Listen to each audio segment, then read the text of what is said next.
Добар ден, почитувани, ова е стартот на уште една нова телма амбуланта. Покачена температура, болка во грлото и во телото, растечен нос, симптоми на респираторна инфекција. Се работи ли за омикрон, или пак можеби за грип, или пак делта сојот, или пак можеби за флурона, истовремената инфекција со грип и корона. За сето ова повеќе од разговорот со денешниот гостин, професор доктор Драган Даниловски, епидемиолог. Професоре, добре ни дојдовте во телма амбуланта. Благодарам на поканата, добро ве најдов. Вчера нагло скокна бројот на новодиагностицирани пациенти со COVID, дури 1197. Со оглед на новогодишните празници и прослави, ви изненадува ли ваквиот тек на настаните? Па, воопшто не ме изненадува, знаете. Никој не е пророк, меѓутоа има нешто што се вика струка, што се вика наука и нешто што представува прогноза на одредени масовни настани. Ова беше за очекување и ете се случи. Не само што се случи, туку се случи многу експлозивно, многу нагло. Ефективниот репродукцијски број, така наречен, оној кој што го мери интензитетот на ширењето на одредена заразна болест, е дури близу 3, негде 2,8, 2,9, што значи еден заразен заразува просечно други 3 лица. Тоа за последица има дефинитивно експоненцијален раст, со период на одвојување се проценува дека е дури меѓу 2 до 3 дена. Значи, толку е брз, што практично тешко може да му се застане сериозно на патот со било какви мерки. Мерките требаше превентивно да се спроведат. Јас за тоа предупредував уште на 28 ноември. Требаше да се стават бариери на границите, да не повторувам PCR тестови, евентуално карантини, за да се забави малку навлегувањето на вирусот. Ама тоа не го сторија и практично сега имаме ситуација на слободен пат. Слободен пат на едно тело. Ваксините практично не спречуваат заразување, тестирањето со PCR тестови станува безпредметно на илјадници кандидати, особено не доаѓа предвид со оглед на капацитетот на нашиот систем, на контактите на заразените, со оглед на тоа што за изработка на еден тест се потребни најмалку неколку сати, а толку брзо се размножува 70 пати побрзо во горните дишни патишта во споредба со делта, што, да речеме, утрото на Савајле ќе се тестирате негативен тест, добивате за неколку сати, се менува, вечерта може да испаднете позитивен, а во меѓувреме да го сеете вирусот наоколу. Професоре, вчера беа направени секвенционирање на 24 примероци, земени од СОБРИС, од кои што 9 се покажа дека се омикрон, односно 9 пациенти се заразени со омикрон. Но од друга страна, од Жан Митрев клиник стигна информација дека 75% од сите тестови позитивни кај нив се омикрон. Што ова значи? Дали се наоѓаме во пандемија со делта варијанта или пак омикронот веќе стана доминантен? Па дефинитивно веќе станува доминантен, иако од она што значи стапка на позитивни тестови со оглед на сепак релативно малиот број примероци што се испитани, не може баш многу веродостојно да се погоди вистинскиот процент на застапеност на омикрон во вкупната популација. Така што да речеме ова 9 од 24 негде 37,5% е, нели? Така, од вкупниот број. Да, од она што е од државните лаборатории, практично она што се вика интервална доверба негде е многу широк, меѓу 20 и 60%. Ова со кај Жан Митрев 70%, значи тука некаде веројатно веќе 50-60% омикрон е присутен и би требало да очекуваме дека за недела две практично ќе го истисне дефинитивно делта. Така, од Јужноафриканската република и од Данска стигаат оптимистички информации дека клиничката слика кај пациентите кои што заболеле со омикрон е поблага, намалени се хоспитализациите, смртните случаи. Кои се основните симптоми кои што ги дава оваа варијанта на корона? Па, знаете, Симптомите практично личат на потешка настинка. Најчести се доминираат. Значи има тука од сите симптоми на корона, меѓутоа најчести испадна дека се кашлица, малаксаност и затнат нос и течење на носот. Она што беше карактеристично за Делта, тоа е сега на некој начин во заден план. Многу поретко тоа се случува да се појави губење на вкусот и на мирисот. Секако има сега тука и едно степенување. Најтешко поминуваат оние што се невакцинирани или вакцинирани само со една доза. Оние што се вакцинирани со 2 дози имаат, да кажеме, во споредба со оние невакцинираните малку полесни симптоми, пак истата листа на симптоми. И оние што се и со бустер доза вакцинирани, тие имаат најлесни, значи најмалку изразено кашлање, најмалку покачена или воопшто непокачена температура и најмалку изразен замор. Зошто е тоа така? Зошто тука немаме задушување, немаме тешко дишење? Затоа што се покажа дека омикрон не се спушта премногу често до белите дробови, значи некаде 10 пати помалку поретко се размножува во белите дробови од Делта, 70 пати повеќе во горните дишни патишта, значи во носната сузокожа и во бронхите. И заради тоа личи повеќе на бронхитис, а не на пневмонија. А може ли да се надеваме дека бројот на хоспитализации ќе се намали доколку Делтата биде истисната од омикрон и имаме пандемија всушност со омикрон кај нас? Па тој впечаток дека е помалку тежок, дека дава помалку тешка клиничка слика, почна уште во Јужна Африка кога се појави. Потоа истите впечатоци ги добија и истите не впечатоци, туку податоци за тоа добија и во Британија, во Индија, во Америка сега. Така што и кај нас, еве се случува, да кажеме, до минатата недела некаде имаше стапка на хоспитализација 6 до 7%, тој процент веќе се спушти на 4 до 5%, а кога ќе добие полна снага и кога ќе стане сосема доминантен, зашто сега сепак да речам во таа стапка учествуваат и случаи со Делта, кога сосема ќе биде омикрон доминантен во Македонија, мислам дека можеме со малку среќа да очекуваме и 2% хоспитализација од вкупно заразените, што е добра вест. Но кај нас податоците покажуваат дека во споредба со минатата недела имаме 3 пати повеќе реинфекции кај пациенти кои што прележале ковид. Што ова значи? Дали омикронот го заобиколува стекнатиот имунитет од прележување? Па дефинитивно е така, го заобиколува и тоа го заобиколува некаде, би рекол, според последните наводи од истражувачите во Јужна Африка, некаде е прво е попренослив околу 100% од оној вуханскиот тип, 36,5% е попренослив од Делта. Значи тука инсистирам ова да го внесам како исправка. До неодамна се мислеше дека е 2 до 5 пати попренослив од Делта, испадна дека е 36,5 пати попренослив од Делта. Исто така, она што значи колективен имунитет стекнат во популацијата, било со вакцинирање, било со прележување на Делта, го еродира, така да се изразам, за околу 65%. Тоа се податоци од Јужна Африка. Инаку го заобиколува имунитетот дефинитивно и оној стекнат со инфекции и оној со вакцинација.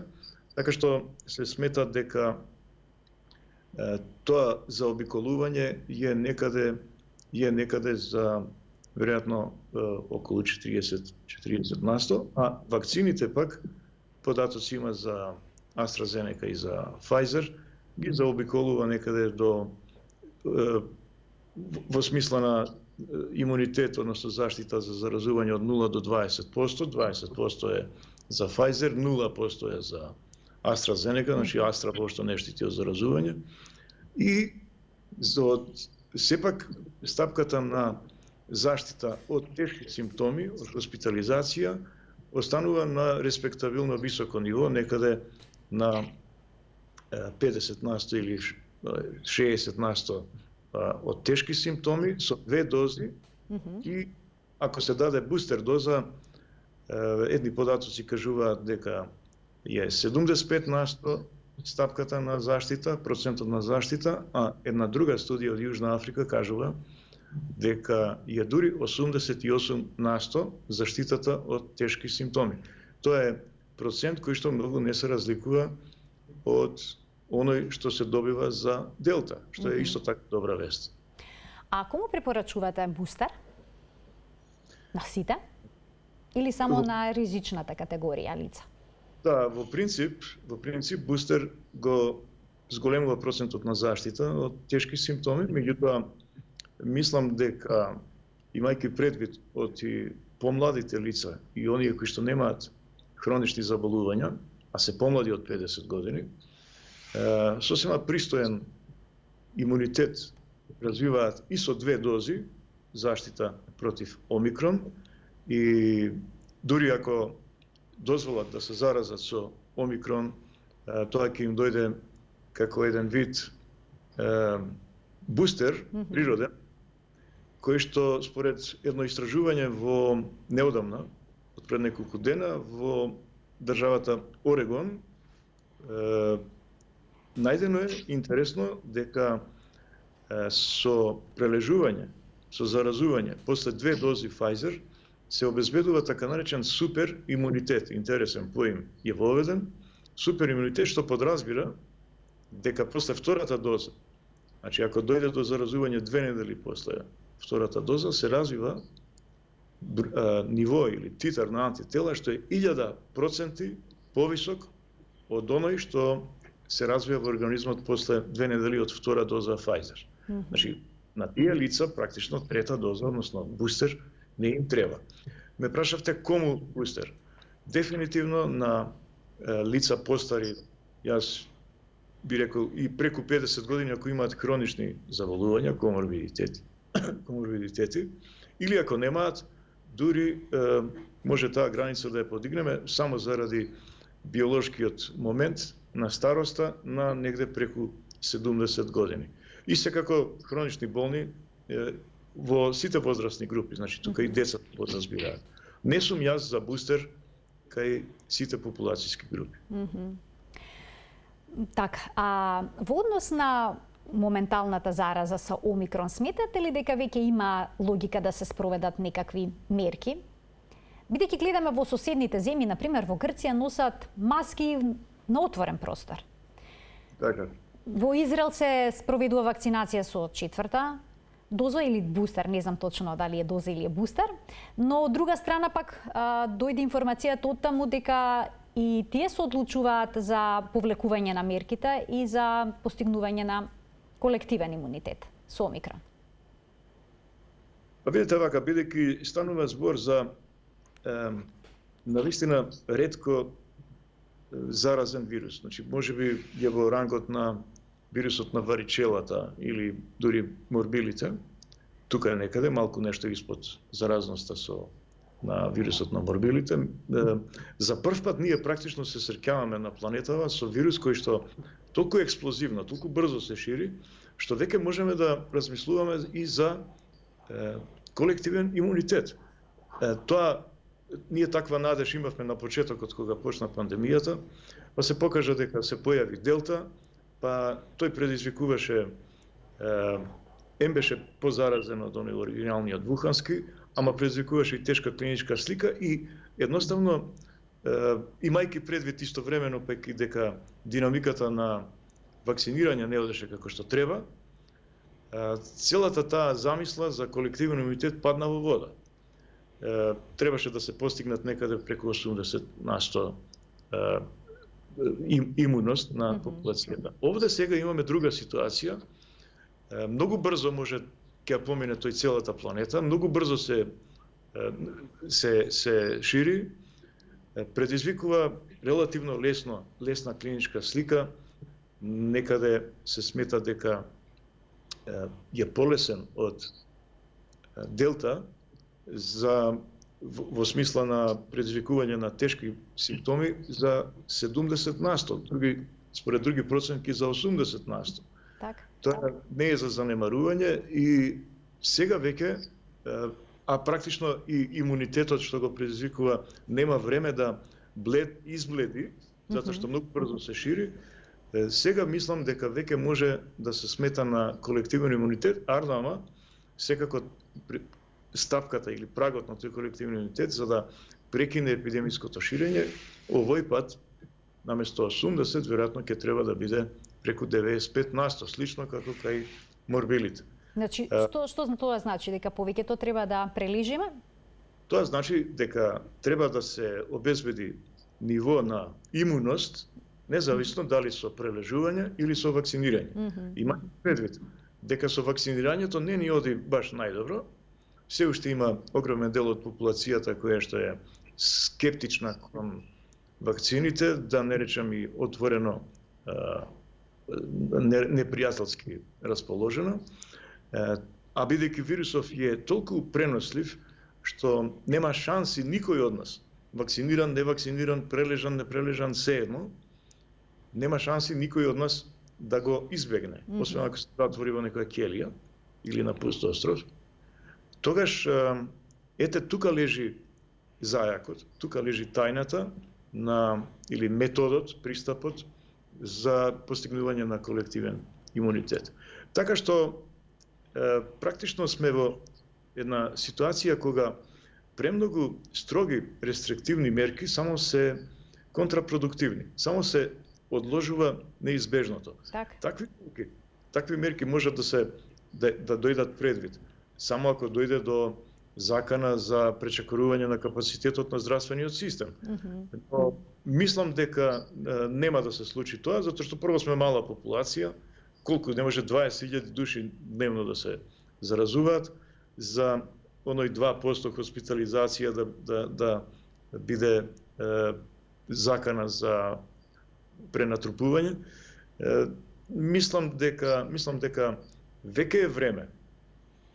Не беше време на почетокот на пандемијата, затоа што сите претходни варијанти беа со многу предизвикува и многу тешки клинички слики и има висока смртност, но сега можеби е веќе време, имајќи предвид дека ние во Македонија имаме можеби веќе 80% имунитет, било со прележување, било со вакцини. Од друга страна, благ е вирусот, така да го наречам, е благодарен човек да го прифати онака со расширени раце да му се предаде во преградки, нели? Изразам така што мислам дека сега е време да го играме шведското сценарио. Ама, вирусот не е еднакво опасен за сите. Имаше неодамна една изјава во Британија, беше рекол некој политичар, вирусот не е дискриминаторски. Напротив, дискриминаторски е. Вирусот дискриминира. Неповолно да се помине од вирусот, ако се зарази човек, е 10.000 пати шансата да му се случи неповолен исход, 10.000 пати повисока кај луѓе преку 75 години, во споредба со деца до 15 години. Како е дискриминаторски? Ако е тогаш, значи, апсолутно веднаш излегува на предочи што треба да се направи. Океј, да го наречам шведско сценарио со една ваква подлога на имунитет во каква што имаме сега, ама тоа подразбира не ѓутуре да се, извинете на израз, пушти, нели, слободен пат да тера, со слободен пат да тераат работите, без било каква контрола, туку би требало да се заштити најрандливата категорија, тоа се овие над 75 години. 10.000 пати се поизложени на поголем ризик, лошо да поминат од 10 до 15 години. Се друго, треба да се пушти, да го прележи вирусот или оној кој што сака да се вакцинира. Мислам дека веќе е време да се укинат и тие така наречени ковид пасоши, потврди, сертификати, како ли ги викаат, затоа што веќе се безсмислени. Каква смисла има да сум јас вакциниран и со 2 и со 3 дози, ако исто така го пренесувам вирусот, нели? Така заштита од заразување е речиси минимална, речиси да не постои. Вакцините веќе не се за овие вакви вакцини какви што ги имаме, додека не ги ажурираат за омикрон, ама нема ни да треба време, нема да стигнат тоа да го направат, ќе ви кажам зошто.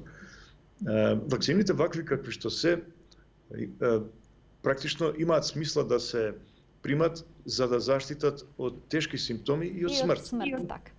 За заразување веќе не станува збор. Така што никакви сертификати веќе немаат никаква смисла. Само го, да се изразам така, го напнуваат народот, предизвикуваат непотребен револт и гнев и дополнително ја се уриваат дополнително довербата во институциите, која што исто така е на ниски гранки. А што велите за изолацијата на лицата кои што имале контакти со болни од COVID-19? Вашиот колега Нико Беќаровски имаше еден статус на Facebook со кој што побара да се намали периодот на изолација, бидејќи, како што вели, до 10 јануари ќе нема никој на работните места.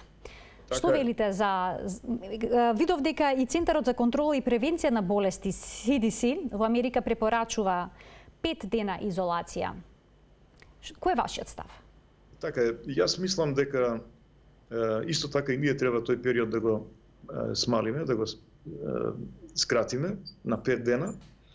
Дури јас би отишол понатаму. Ако видиме дека на наш терен, на домашен терен, на наш материјал, велиме ние, на наша популација, зашто сепак Јужна Африка е едно, Америка е друго и така натаму, ние имаме и, да кажам така, малку базично понездрава нација, нека ми биде простено, ама тоа е така. Половината се прекумерно тешки, да кажам. Од децата и од возрастните. Значи, ако е тоа така, треба да видиме како кај нас ќе се одвиваат работите. Тоа набрзо ќе дојде за недела-две и мислам дека уште во старт треба тие изолации да се скусат за почеток на 5 дена. Па потоа, ако се види дека премногу луѓе се заразуваат, не може половина држава да оди во изолација, кој ќе работи, нели, и со што ќе се храниме. Така што ќе мора да се оди на би рекол, по-шведски пристап, сите оние кои што немаат симптоми, а се позитивни, да не одат во изолација. Едноставно на работно место, ако си позитивен, стави си маска или 2 маски макар, води сметка и продолжи со работниот процес.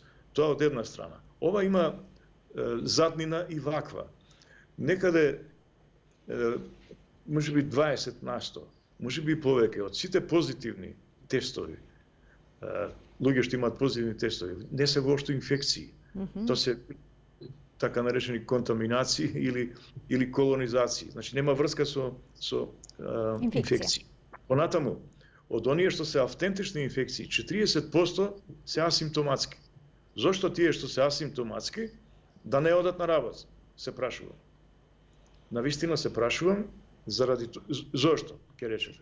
Па заради тоа што онаа другата страна која што би била изложена на овој потенцијален извор на зараза, што ќе оди на работа, од другата страна ќе има колеги или пријатели или луѓе кои што исто така прележали или се вакцинирани. Значи, тврдам дека ние преку 80% имаме колективен имунитет. Така, или колективен имунитет.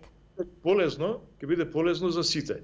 Нема да мора човек да дреме дома во изолација, ќе нема да страда, нема да се компрометира работниот процес во сите стопански дејности. Професоре, тука ќе пуштиме еден блок реклами. Ги поканувам гледачите да останат на тема, бидејќи следуваат уште многу работи кои што треба да бидат разјаснети на оваа тема.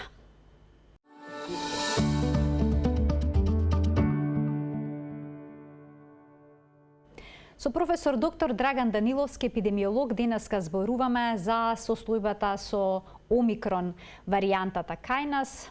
Луѓето веќе стравуваат кога ќе се разболат, што е позадината, дали е делта, омикрон, дали е можеби грип или пак она истовремена зараза со грип и со делта варијанта. За сето ова повеќе секако од разговорот кој што ќе продолжи во денешната емисија. Професоре, CDC, конкретно ќе ве уште еднаш ги спомнам, Центарот за контрола и превенција на болести во Америка, исто така спомена дека рапид тестовите не се доволно чувствителни за новата омикрон варијанта. Дали е тоа истото и со PCR тестовите?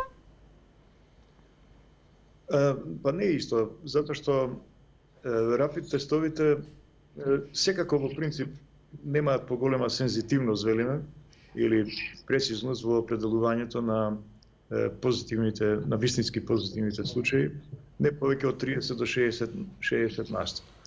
Во случајов сега со омикрон, практично тој процент се намалува. Меѓутоа, тие имаат една друга предност. Настрана што имаат ниска сензитивност, значи половината со тестови што ќе се направат, половината ќе бидат лажно негативни. Меѓутоа, има предност при масовни тестирања, затоа што резултатот го добивате за половина сат. Во споредба со PCR, кој што најмалку неколку сати треба, а кај нас и неколку дена мора пациент да чека и до тогаш кој знае што ќе се случи. Така што се си има своја употребна вредност, да речам, значи не можат за омикрон, ако се помалку прецизни брзите тестови, да се рече дека сега нема да ги употребуваме, туку велам при масовни тестирања во одредени ситуации дефинитивно имаат употребна вредност. Зошто имаат? Затоа што од еден, да речеме, од 10.000 тестирани граѓани, половината да не ги фати, да не се идентификува, да не се диагностицираат како позитивни, вие сте идентификувале 5.000. Значи, една сепак респектабилна бројка и затоа за масовни, велам, тестирања е буквално како измислен. За индивидуални тестирања, вакви какви што граѓаните прават, само фрлаат пари, би рекол. Нели, купуваат од аптека, се тестира, гледа негативен, а тој всушност покажува и симптоми и се, и всушност е ковид во прашање, и лажно се и улјуļкува, да речем, во само задоволство дека нема ковид. Така што тука лежи малку проблемот со тие тестови. PCR пак се покажа дека се сепак отприлика на исто ниво во однос на нивото на сензитивност како и за делта, со тоа што се случи да се идентификува еден така наречен скриен сој, скриена лоза всушност на омикрон варијантата во Британија, скриен или стелт омикрон го нарекува. Зошто? Затоа што има таква, да не објаснувам стручно, таква една генетска специфика во споредба со оној другата лоза, значи, практично имаме омикрон поделен на два. Ово едниот сега, скриениот или стелт омикрон. Зајакнат. Не зајакнат, скриен. Скриен. Стелт, невидлив. Значи не е по-опасен и по-агресивен? Не е по-опасен, меѓутоа избегнува, има таква една генетска мутација, му фали, да речам, еден сегмент во спајк протеинот, така што стандардни PCR тестови што се користат, практично ќе го превидат тоа, не го детектираат. Нема да детектира зашто не постои кај овој стелт омикрон и погрешно ќе се добие резултат, нема ковид. Всушност овој се маскирал. Таква нешто, јас не знам, освен во Британија на почетокот во декември кога го открија, понатаму јас не чув веќе, понатаму никаква информација, извештај. Така не излезе дополнителен во однос на се следи било каде во светот. Туку се оди тоа топтан као омикрон. Ќе видиме таму дали ќе се разработи овој момент, но во секој случај тука е тој момент со PCR тестовите дека можат да не го видат така да се изразам, ете тој таков стелт тип на омикрон. Инаку се окей PCR тестови. Професоре, проценката е дека омикрон ќе отвори ново поглавје во пандемијата, дека се ближи нејзиниот крај, но еве вчера во Франција беше објавена вест дека е утврден нов сој на коронавирус со 46 мутации на спајкот, наречен B1.640.2. Што пак сега ова значи? Па тоа значи дека се јавил тоа значи дека вирусот мутира. РНК вирусите мутираат многу брзо. До сега сме имале сигурно илјадници варијанти, илјадници соеви, па така и овој во Франција, донесен од Камерун од некој патник, и 12 души се заразиле во Франција. Се уште не го свртал вниманието на Светската здравствена организација, па тие го немаат ниту во ниједна категорија, оние знаете, варијанта од интерес, варијанта од важност, варијанта од што се следи, разни тие три категории имаат на итност или на важност на одделните такви варијанти. Значи, уште тој не е класифициран, уште не е дадена ниту буква од грчката азбука. Наречен е привремено варијанта ИХУ. ИХУ од болницата, институтот универзитетски во Марсеј, универзитетски институт за болнички институт, така наречен. Како и да е, на 29 декември е излезена студијата каде што е соопштен овој нов сој, но не можеме ништо во моментов да кажеме. За сега ништо не се знае. Како ќе биде и како ќе се развива. Верувам дека ќе помине како и оние сите други. Да се надеваме дека нема да има доминантност во ширењето и трансмисијата. И моето последно прашање за денеска е поврзано со комбинацијата на истовременото заразување со грип и со корона. Случај таков е пријавен и во Хрватска. Болеста нарекуваат флурона. Што знаеме за неа? До пред известно време се сметаше дека ова е невозможно, дека е невозможно со два вакви вируси да се заразиме истовремено. Па на почетокот така се мислеше затоа што премногу доминантен беше коронавирусот, оној првиот од Вухан, па после Делта и сега овој. И мерките што беа на кои што се инсистираше, значи маските, растојанието, практично делува и на потиснување и на сите други респираторни вируси, па и на вирусот на грипот. И се сметаше дека едноставно короната го има потиснато грипот и нема шанси овој да крене глава. Арнама, со попуштање на мерките на што сме сведоци во светот сите, нели? Крена глава и вирусот на грипот, едноставно ја искористи шансата да почне и тој да се шири. Особено во последните 2 години има и нешто друго.